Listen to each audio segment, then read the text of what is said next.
Why is mathematics so important? The famous discoverer Galileo once said, "If I were again start studying, I would heed the great philosopher Plato's advice to start with mathematics. Mathematics is the foundation of yesterday's invention, today's innovation, and tomorrow's solution." Singapore Maths, as we know of today, has come about in the 1980s. Since the last 40 years, it has grown beyond the local classrooms into the international platform.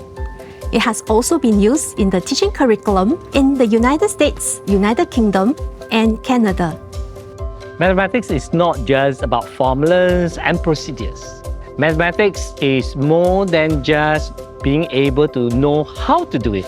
Singapore Maths go beyond that into the deeper understanding of the concepts so that students not just know how to do the mathematics, also know the why behind the mathematics. With Singapore Maths, we encourage students to engage in hands-on experiences and also to develop critical skills in real-life situations. I'm Dr. Ngan Hoe. And I'm Dr. Cheng Pien. And this is our Education Launchpad. We are going to show you a fun and hands-on approach towards Singapore mathematics for all learners. And engage learners in creative problem-solving tasks that involves real-world scenarios.